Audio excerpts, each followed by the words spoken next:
Good day, everyone. This is the revision for MAT1512. This is one of the mathematics modules at UNISA, University of South Africa. It's Calculus A. So this is just some questions which were part of the question paper that was written in 2024 in October. It was on the 17th of October. The paper was out of 100 marks in total. Then the time duration was 2 hours, only 2 hours, you can imagine. So, meaning you had to be quite quick. Yes, I know that sometimes there are questions which let me not say challenging, but then which might require some sort of planning before you can solve them.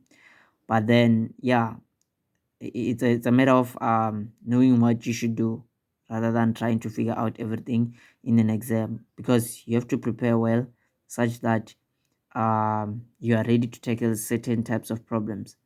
um okay, fine.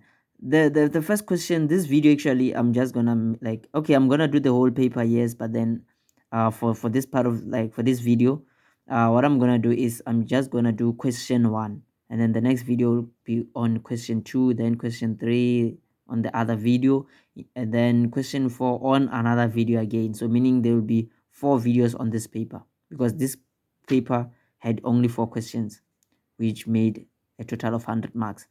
But then question 1 on its own had a total of 40 marks. So you can imagine, and it's basically the concept on limits. So, okay, fine.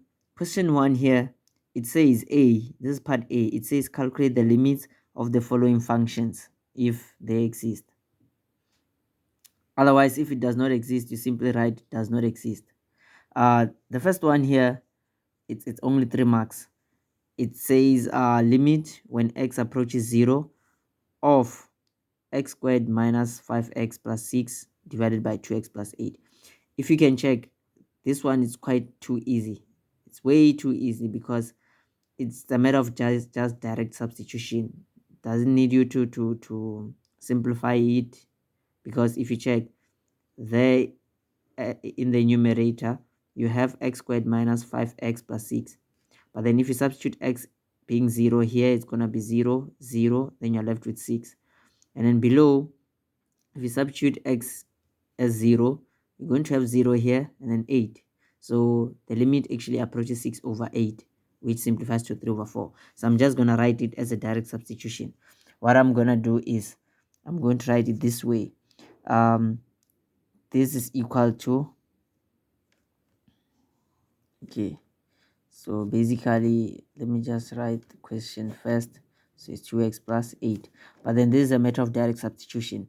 So when I substitute, I'm removing the limit. So, okay, fine. Obviously, where there's x, I put 0. So this is 5 times 0 plus 6. All divided by 2 times 0 plus 8. Then this simplifies to 6 over 8, as I said. Then, which is 3 over 4. Only for 3 marks. You can imagine this one was quite too easy. Okay, there comes quite challenging one. For questions like this, you can solve them by some simple, okay, let me not say simple, because the word simple is kind of relative. Let me just say you can solve it using like relevant techniques, algebraic techniques, but then also you can use L'Hopital here. But then when do we use L'Hopital in mathematics? It's only when we have a limit such that, okay, I'm just gonna write here, you can only apply L'Hopital rule. L'Hopital rule whenever the limit, doesn't matter how the limit is. Let me just write limit approaching a certain value. It can be infinity as well. I'm just gonna write a of any function. Let's say the function of f of x, whenever this limit gives you something like 0 over 0, right? Okay, or let me just write f of x being the numerator and g of x being the denominator. So whenever this is equal to 0 or infinity over infinity, that's when you can use L'Hopital rule. Let's check here. If I substitute x being 0 here, this part here it's going to be 0. The 2x is going to be 0. Then you're left with 3, root 3. Then minus here 0 again, root 3. Root 3 minus root 3 is 0, right? Then we check the denominator. The denominator is 0 again here, and then you're left with root 4, which is 2. And then this side again 0 here, you're left with root 4, which is 2. 2 minus 2 is 0. So yes, we have the situation where we have 0 over 0. So therefore I'm gonna apply L'Hopital when I solve this. So fine, how am I gonna solve it? I'm gonna write it as this way. This limit x going to 0 of what? I'm just gonna copy the question. 2x plus 3 minus root 3x plus 3, all divided by root x plus 4 minus square root of 2x plus 4, right?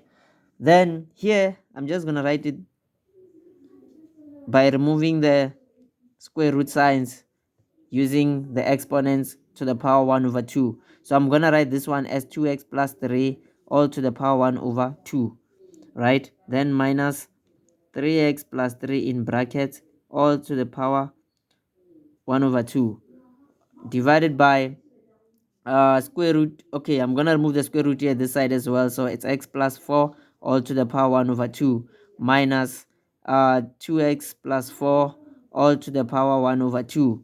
So basically now I can apply L'Hopital. L'Hopital says you differentiate the numerator as well as the denominator. So okay, fine, how do you differentiate this? This becomes 1 over 2 into 2x plus 3. Then 1 over 2 minus 1 is negative 1 over 2. But then remember chain rule, you also differentiate the inside function, which is 2x plus 3, so which gonna give you 2. Then on this side again, it's minus 1 over 2 times 3x plus 3. Then 1 over 2 minus 1 is what? It's negative 1 over 2. Then we differentiate the inside as well by applying chain rule. So this is times 3. Then all divided by, this is 1 over 2 again. Then into x plus 4. Then 1 over 2 minus 1, it's minus 1 over 2. Then multiplying, also applying chain rule here, differentiating the inside, there's just gonna be 1. Then minus again this side, differentiating this, it's 1 over 2 into 2x plus 4. Then 1 over 2 minus 1, it's again minus 1 over 2. Then chain rule again, so this is multiplied by 2. So let's see what this simplifies to. So this is limit when x approaches 0. Fine, the top part now, the 2 is gonna cancel 2, right? But then for simplification purposes, rather not like cancel it right now, so rather write it as 2 divided by 2. Then this part here becomes the square root below, so it's going to be square root of 2x plus 3, right? Then this side again, it's minus, then 3 comes on top there, then divided by 2 times the square root of 3x plus 3. Then you're done with the numerator. Then you come below. When it comes to the denominator, again it's 1 over 2, now square root of, because this thing, it was to the power negative 1 over 2, just like I did up there. Then it comes below. So when it comes below, this becomes x plus 4. No, it's square root of x plus 4, right? Then now this side, it's minus again 2 on top, then over 2, then square root of 2x plus 4. So now we can substitute x being 0. So now we remove the limit. So here you're going to have 2 divided by 2. Now this part here becomes 0, right? You're only left with 3. So this becomes root 3. This side it's minus 3 over 2. Again, this 3x becomes 0.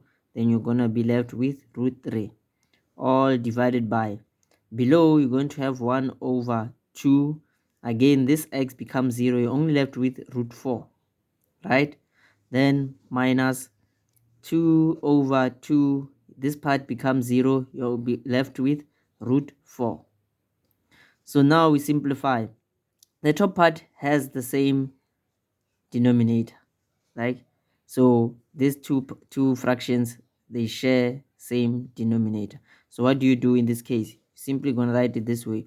You write this like common denominator, then you subtract the numerators as they are. Then you divide by, again, same thing at the bottom. The denominator is 2 times root 4, square root of 4, right? So in this case also they have common denominator as 2 root 4.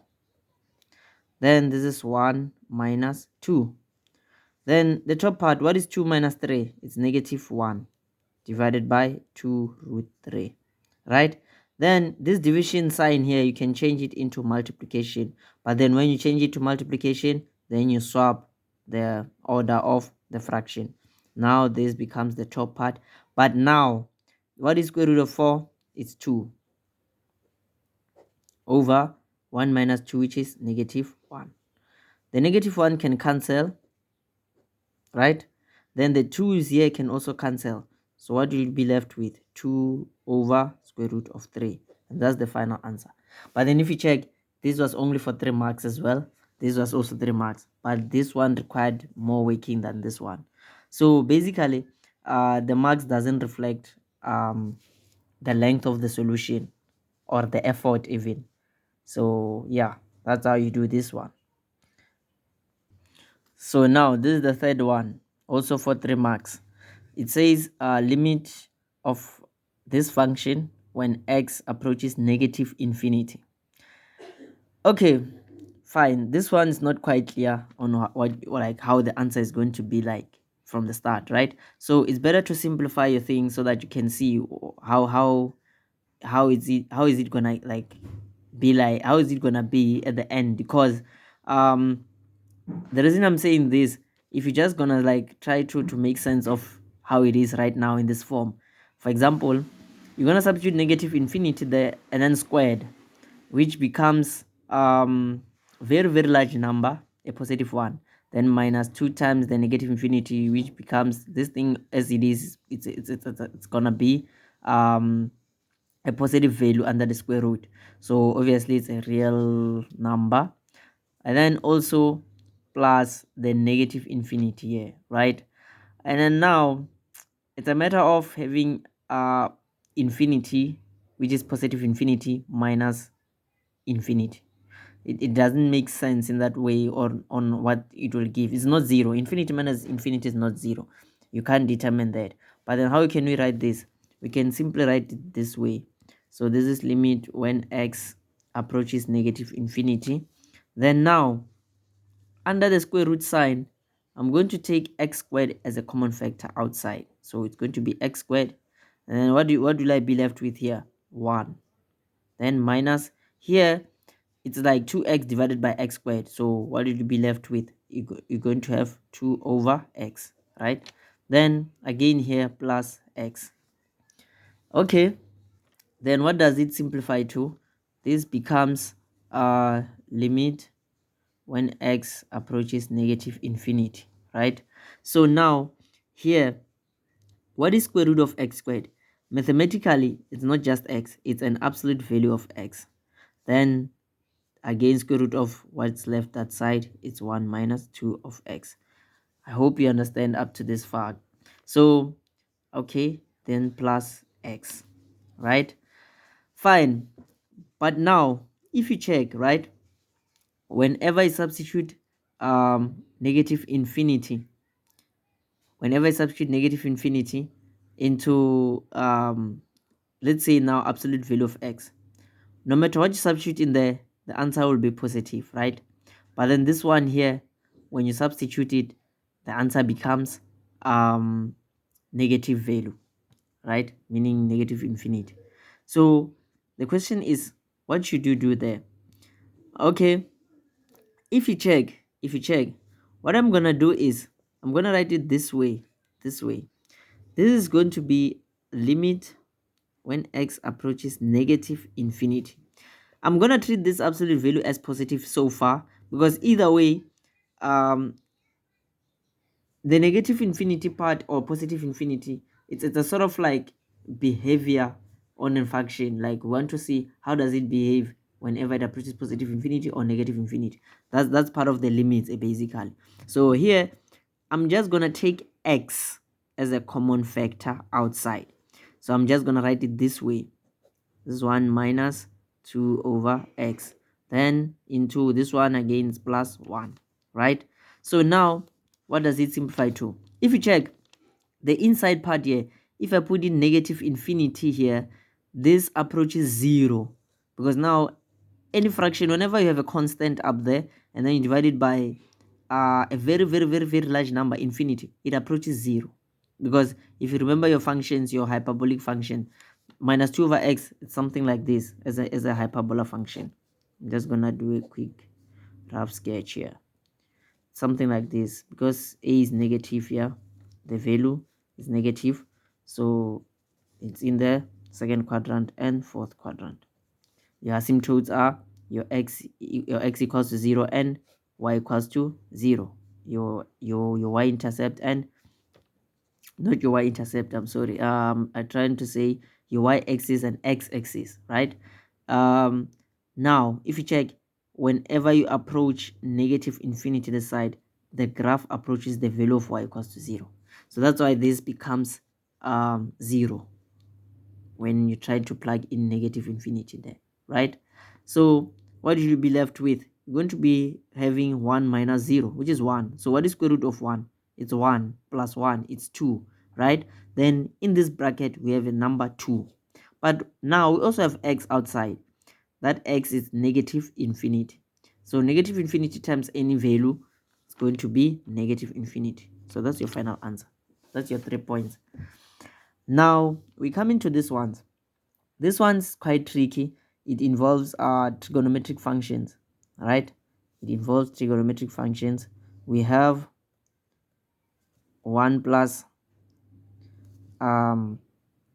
sine cubed to the power x over cos squared x. Now most people will try to solve it this way. Remember, you can check that this thing here is a cubic function, right? It's a cubic function of some sort here, even though it involves sine x, but you can treat it as like a sum of two cubes, okay? Because it's a cube of 1, because 1 cubed it's 1.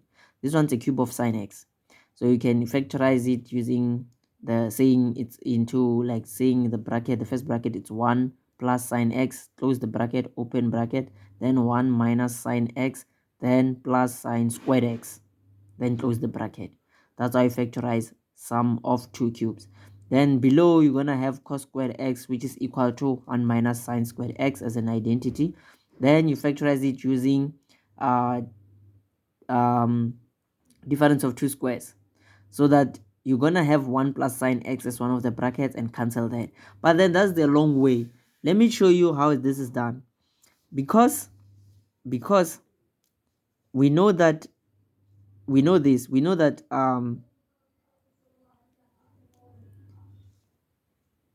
sine cubed x, this we have sine cubed x, it lies between -1 and 1, right? So if it lies between -1 and 1, so because this thing it's a sinusoidal function, right? So it actually fluctuates between the value of, sine functions, they fluctuate between -1 and 1 in this way, in this manner, right? So here I'm trying to like approach, in fact I'm trying to approach this problem in a way that how is this thing the numerator going to be like from this point. So if you check, if I compare 1 plus sine cubed x and sine cubed x as it is, if I add 1 here, I also have to add 1 on the other, on the limits, right, on the boundaries. So this simplifies to this. If I add 1 here, I'm going to have 0. Therefore it's 1 plus sine cubed x, then 2 1 plus 1 is 2, right? So fine. So this means the numerator part, it fluctuates between 0 and 2. That is fine. That is not a problem. But also, let me write here, but cos squared x, cos squared x periodically, write it this way, periodically approaches 0. And at cos, if you're going to have 0 here, you're going to have 1, right? That is fine. So it periodically approaches 0, but it is unbounded. So if it's not bounded, and since we also have oscillating functions sine x and cos x in this problem, then it means 1 plus sine cubed x over cos squared x does not converge to a certain value, or not even going to infinity. It changes, like the behavior, it's not quite clear even if you were to draw the function. So what does it mean? It means therefore the limit when x approaches negative infinity of 1 plus sine cubed x over cos squared x does not exist. This does not exist. So that's 3 marks. Okay, here's another beautiful equation as well, 3 marks as well. It's a limit when x approaches 0 of sine 4x times cos 2x over tan 5x. Yes, I know most people will try to simplify this as much as they can using identities and all sorts of stuff, like saying, okay, they're gonna change this because this is some sort of like double angle of 2x. So what they're gonna do, they're gonna say this is 2 sine 2x cos 2x and stuff like that, and then also try to change this one maybe using compound angles and stuff like that. Yes, you might, yeah, you might be able to do it and working it out on maybe a full page or even more than that and still get the answer, but that's a long route, right? That's a long route. I'm just gonna show you some tricks that you can use. Okay, I'm just gonna write here, remember this, right? Remember, when it comes to trig functions and the limits, remember that whenever we have limit, when let's say theta approaches 0 of sine theta over theta, as long as the angle here is the same as the denominator, the answer for this is equal to 1. And also this one, and also maybe you might use it, maybe, I'm not sure, you might meet this as well. And also limit when theta approaches 0 of 1 minus cos theta over theta, it's also this one is 0, not 1, 0.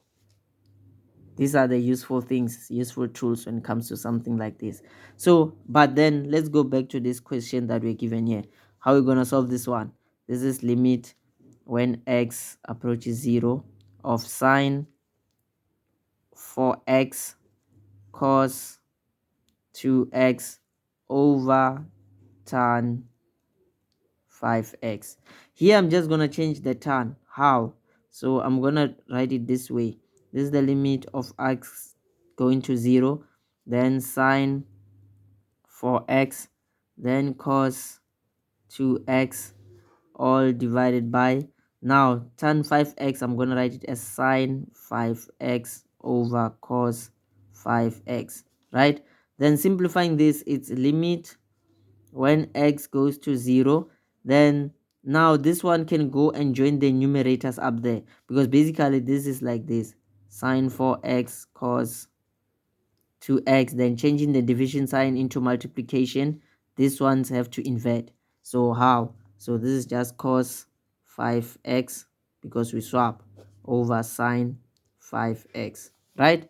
So this becomes limit when x goes to 0. Now I'm going to introduce this here. This is sine 4x.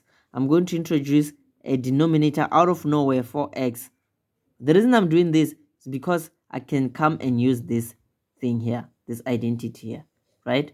So, but then in mathematics, you can't just introduce let's say a value out of nowhere, because in this way, if I put it this way, it'll it will change the entire value of the problem, right? But then check, if I write something like this, 4x here, and I also multiply by a numerator of 4x up there out of nowhere as well, these ones can still cancel, so the value is not affected, right? So this is just a trick.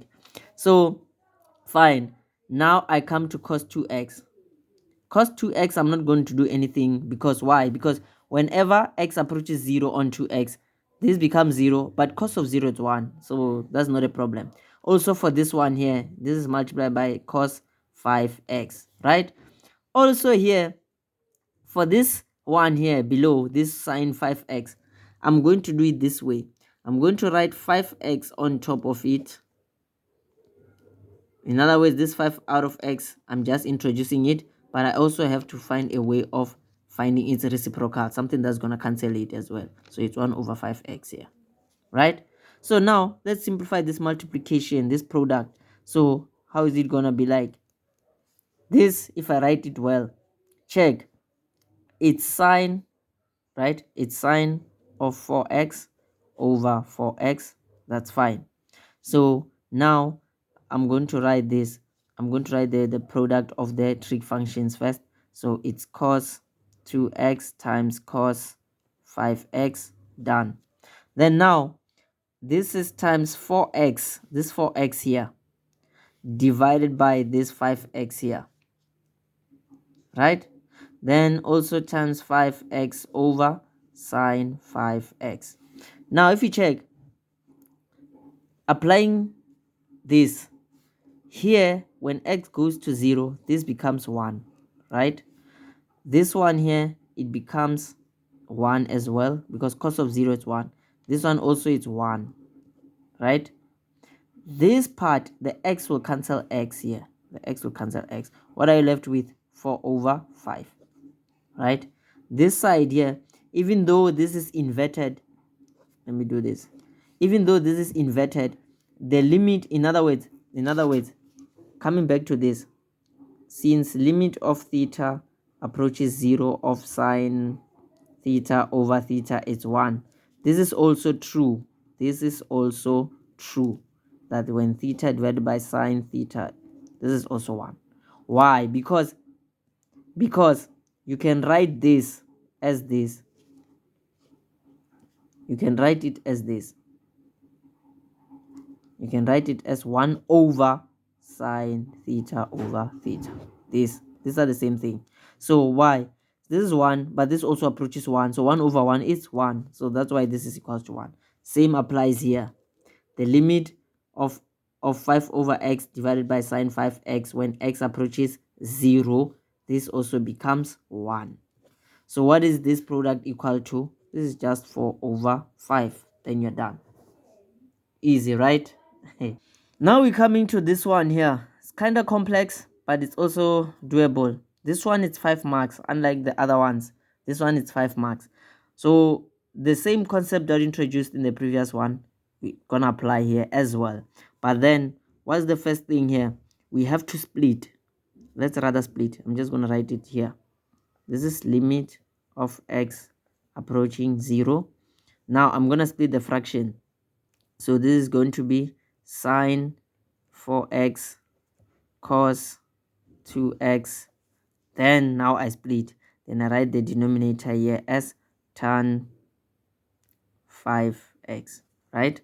Then also I'm going to write plus here because they split because of this positive thing here. This positive sign, this plus, this addition. So now this side I'm going to have, remember they are all inside one bracket so that the limit applies to the whole thing as in before, because otherwise if I don't put the bracket here, that means the limit will apply to this first fraction only, right? So fine, so this is cos 3x then times sine 2x, right? All divided by tan 5x, right? So this is equals to, this is the limit when x approaches 0. Now I'm gonna write this as sine 4x cos 2x all over, what is tan 5x? It's sine 5x over cos 5x, right? This side it's plus, again bracket here. This side it's cos 3x times sine 2x all divided by sine 5x over cos 5x, right? Close the bracket. This is equals to the limit when x approaches 0 of what?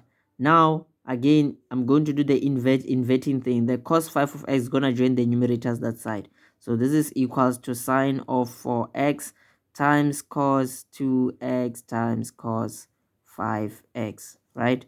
All divided by sine 5x. This side as well, it's plus cos 3x times sine 2x times cos 5 of, yeah, cos 5x all divided by sine 5x, then close the bracket. So this is equal to limit when x goes to 0. Then now what I'm gonna do here is I'm going to introduce what I did earlier on as well, so that I can apply one of those identities, the one that says the limit when x approaches 0 of sine theta. No, in this case if I use x, it's going to be sine x over x is 0. It's 1, sorry, it's 1. So that's what I'm going to do here. I'm going to write this, I'm going to write it as sine of 4x over 4x. So I'm introducing the 4x, but I also have to find its reciprocal, which is 4x over 1, so that the 4x can cancel 4x, right? Then now multiply it with the cos 2x and cos 5x here. The reason these ones I don't like temper with them is because when x approaches 0, again cos of 0, because 2 times 0 is 0, cos of 0 is 1, cos of 0 again is 1, so those ones are fine. But then this one here, since it's the sine over the sine 5x, it's a denominator, it's the same as saying 1 over sine 5x, right?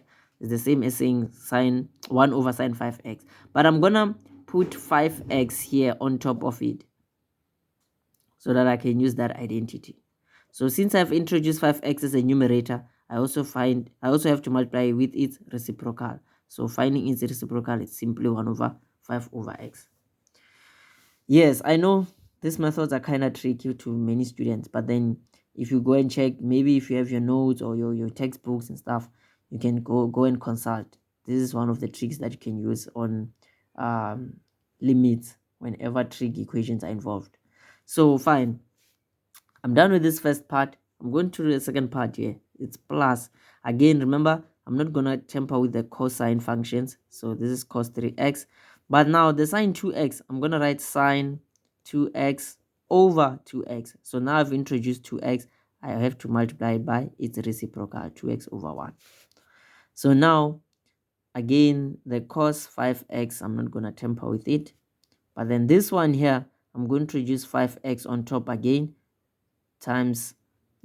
divided by sine 5x. But since I've introduced 5x, I have to multiply by its reciprocal, so it's 5x here, then close the bracket. Let's see now it's quite easy. Now when you plug x as 0 in everything here, the limit of sine 0 over 0 is 1. That's the identity I've said. Then now the 4x here is going to divide the 5x here, right? So it's 4x, but now the x are going to cancel because it's 4x over 5x.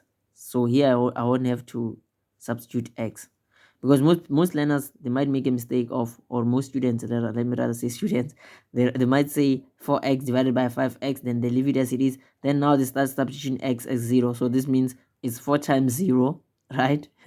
It's 4 times 0, then 5 times over 5 times 0, which is 0 over 0, which is indeterminate. You can't determine that. And they forget one simple rule in mathematics: board mass. Division comes before multiplication. So it's 4x over 5x, right? So the x have to cancel first. So you're going to be left with 4 over 5 here, right? This is 4x divided by 5x here. But then the cosine functions, when x becomes 0 again, because now I've removed the limit, right? So that means I'm substituting with 0. So the cos of 0 is 1. So this is 1. The cos of 5 times 0, which is cos 0, is also 1. So what am I left with? This here. Remember, I've shown you that the limit of theta over sine theta, when theta approaches 0, it's also 1, right? That's what I've showed you previously as well. I've also proved it. So now this is also 1, this part here. We've already put this one here where it's 4 over 5, and then the x have cancelled with this x here. So now we go into the other side. The other side again, the cos of 3 times 0 is 0. So cos of 0 is 1, right? Now the limit of sine 2x over 2x when x approaches 0, this becomes sine 0 over 0. That limit again is 1. That's why I've introduced this here. So here again, the 2x here is going to divide this 5x here. Then the x cancel. Then you remain with 2 over 5, right? Then now cos of 0 again, because 5 times 0 is 0. Cos of 0 is 1. Here, that limit again is 1. So let's simplify this. This is 1 times 1 is 1 times 1 is 1 times 1 is 1 times 4 over 5. It's 4 over 5. Then this plus here. 1 times 1 is 1 times 1 is 1 times 1 is 1 times 2 over 5, right? So this one, two fractions, same denominator, which is 5. So common denominator is 5. 4 plus 2 is 6. So the answer is 6 over 5. Then you're done. That's all 5 marks. Then we come to this one here. This one is just 3 marks. This one is quite easy. But then how am I gonna do it? The simplest way to do it is this way. So this is limit. Again, I'm just gonna copy the question as it is. So limit of square root of 3x squared plus 6 all divided by 5 minus 2x, then plus 5x here, then plus square root of 25x squared plus x here, right? Remember, this one will always be positive for any value. Doesn't matter what value is it. It's going to be positive because of this x squared here. And then x squared is bigger than x, so this one grows quicker. But then I'm gonna show you also mathematical, so let me not dive deep into that. Okay, sharp. So this solves to I'm gonna write limit when x approaches negative infinity here. So now 3x squared plus 6, I'm gonna take out x squared as a common factor there, so I'm gonna write it as x squared out. Then I'm gonna remain with 3, then plus 6 over x squared, right, divided by, again, same thing here, but this side I'm gonna take x as a common factor. The reason I'm taking out x, square root of x squared is gonna be x. It's absolute value of x, yes, but then x can have like same, how can I put it, same power form as x, so they have the same exponent of 1. So now here I'm taking out x, therefore I'm gonna be left with 5 over x minus 2, right? So this side is just 5x. Let me not forget the brackets here. This is 5x plus, here I can do the same thing as well if I want to. I take out x squared as a common factor there, so it's x squared into 25 plus x divided by x squared. You're gonna remain with 1 over x, right? This is what you remain with. This simplifies to limit when x approaches negative infinity. Now, square root of x squared, I said it's absolute value of x, but for the sake, I'm just going to write x here. Just going to write x. So now, this is where the tricky part comes in. Okay, let me write the absolute value of x. It's fine. But then, because if you write x only, you have to keep in mind the signs. Don't forget the signs. But then, this is absolute value of x. Then square root of 3 plus 6 over x squared. All divided by x into 5 over x minus 2. Right? Then, let me not forget the brackets here. So this is 5x. Again, here, square root of x squared. It's plus absolute value of x. Then this side now, this becomes square root of 25 plus 1 over x. Okay, so now, yes, you'd be tempted to say the x can cancel x, but remember now, this one will always be positive, this one is negative, right?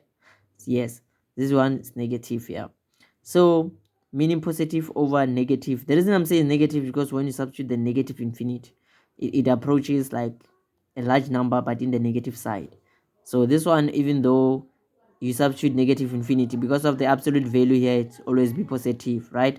So here 3 will be 3, but then if I substitute negative infinity here, this thing grows large, too large, the denominator, then this fraction becomes 0. So if it becomes 0, this you're gonna remain with root 3 on top there. Below, inside that fraction there, 5 over a very large number, it tends to 0, so you're gonna remain with negative 2. But remember, as I said, there's always difference of signs here because of this negative infinity. You're gonna have that negative, but then there's also gonna be a negative inside here. So negative is positive, so now we don't worry about signs anymore. That's why I said even if you didn't use the absolute value, you wrote only x, square root of x squared being x, then there was not going to be much of a problem, as long as you remember that there's a change of sign here. This, like, the sign is negative. Let me not rather say change of sign, let me just say the signs are not the same, right? So different signs, so it's negative, and then there's also negative here. As long as you keep it in mind, therefore it becomes positive.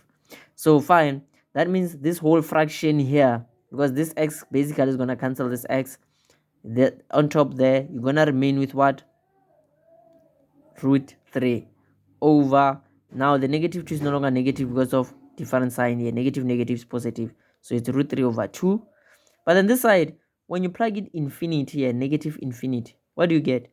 You're going to get some large number in the negative side. So it's negative infinity. This side as well, this becomes infinity, a very large number, negative. So this side here is 0 here. Then square root of 25 is 5. Then 5 times that negative infinity here, so it's negative infinity. With this negative infinity, doesn't matter, you don't have to write these negative things here of infinity. Remember, infinity is not really directly substituted, this is just to check the behavior.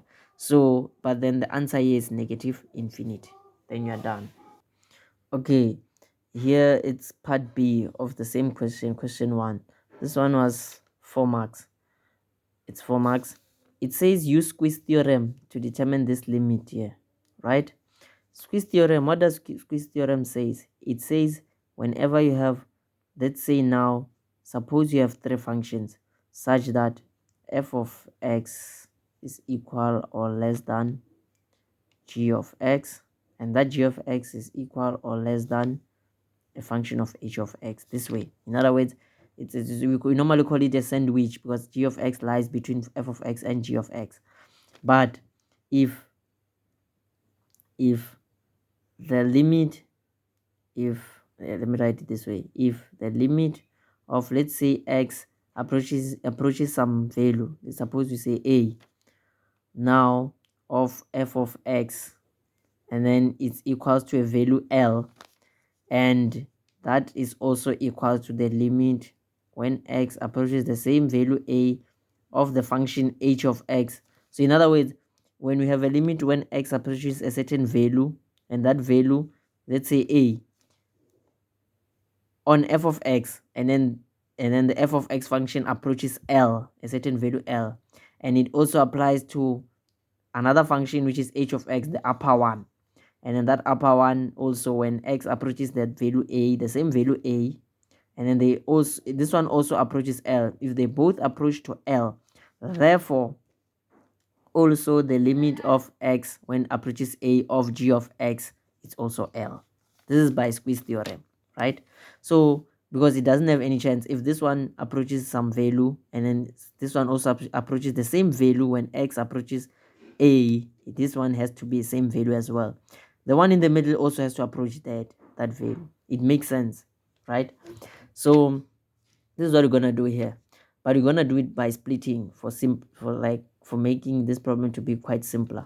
So we're going to say, remember this is one rule in limit. You can, because limit is commutative, it's also associative and stuff like that. So limit of sine of e to the power x over x plus this. So here I'm just writing the question as it was, over square root of x squared plus 3. So this is equals to limit when x approaches infinity of what? Of, you split it, you write it this way, because now you remove the bracket, e to the power x over x plus the limit of x approaching infinity of what? Of sine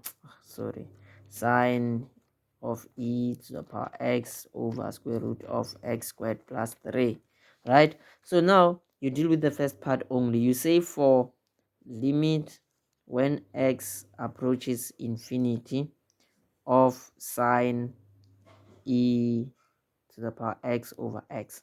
Now remember this, remember that a sine function, it doesn't matter what the value of x is, a sine function will always lie between -1. So in other words, sine of e to the power x lies between -1 and 1 for all x element of real numbers. Doesn't matter what x is, can be any real number, this will always be true.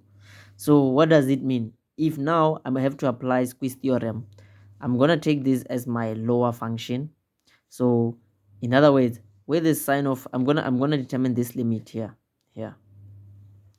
Instead of writing sine of e to the power x, I'm gonna write -1 over x. But what does this give you?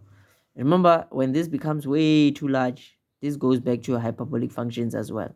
When this becomes way too large in the positive side, right, then this becomes 0. It approaches 0. And also, and limit of x going to infinity when you put 1, this function here, the upper function of this is also 0.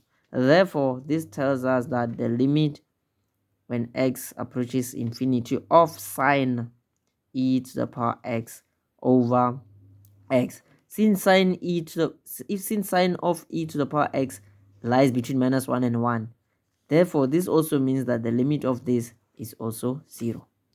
Again, for the second part, for limit when x approaches infinity of that second part, which is sine of e to the power x over square root of x squared plus 3. Again, same thing here. Remember this will always be true for all x element of real numbers, right? So now this means the limit when x goes to infinity of -1 over square root of x squared plus 3 here. So instead of writing sine of e to the power x, we're looking at the case when the numerator is this -1, the lower limit, so the lower bound in a way. So what does it go to? The numerator again, now this infinity sign, when you put it there, this denominator, not numerator, I'm sorry, the denominator, it becomes way too large, and then this whole thing approaches 0. And it's also true when the numerator is 1. So it's this way. It's also true this way. This also approaches 0. Therefore, the limit when x approaches infinity of sine of e to the power x over square root of x squared plus 3, this is equals to 0 as well. So what does it mean? It means therefore the limit when x approaches infinity of what? Of the original equation, which is this e to the power x over x, then plus sine e to the power x over square root of x squared plus 3. This is equals, since this becomes 0 and 0, this is 0. So we are done. This is for marks. This is by squeeze theorem, right? This is by squeeze theorem. So this is part C. Part C, it says we consider the function f defined by this. This is a piecewise function, right? This is a function of t. It's equals to 4b whenever t is equal or less than minus 2. It's equals to 3t squared. This is for b. Remember, this is a function of t, so this b is just a constant number. So meaning on that region where t is equal to minus 2 or less, we have a horizontal line. Yes, we have a constant here. We have like a horizontal line, doesn't change when t changes because there's no t here, right? I hope you notice that, because this is a function of t, not of b, of t only. So fine, it's also equal to 3t squared, like the quadratic, between minus 2, but negative 2 is not included, up until 1, where 1 is included, right? But it's also equal to t plus a, and then a is some constant as well, if t is greater than 1. So this is a piecewise function that we have. So the first question here, it says determine the limit. So this is 3 marks, right? And this is still under question 1. Remember I said this video is all about question 1. So it says determine the limit of f of t, this function, when t approaches negative 2 from the negative side. This means from the negative side. So here, limit when t approaches negative 2 from the negative inside of this function. Simply go to these things. Otherwise, if you could draw it, you could draw it and see what's going to happen, but you don't need to draw it. This is how you approach this problem. From the negative side, remember, for all t equal to minus 2 or less, that means everything that's below minus 2, including that minus 2. So approaching from that negative side, going closer to negative 2, this is still 4b, including at minus 2, remember. The answer is 4b. So the limit here is 4b, right? And then the limit when t approaches negative 2, this is this one. So, but then from the positive side, this is f of t here. Now things are changing here.